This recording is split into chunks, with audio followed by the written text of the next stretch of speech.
pa lang napapansin na nila mga gawi kong parang hindi pambabae. Kasi bis na Chinese Carter, laruan ko ay text sa cholens.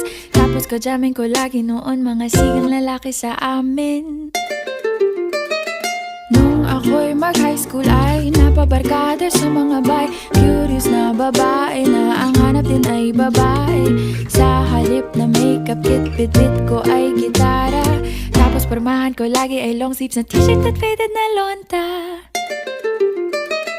Pero nung makilala kita, nagbagong bigla ang aking timpla. Natutuwa ko na magpariban at mag-ahit ng kilay at least once a month.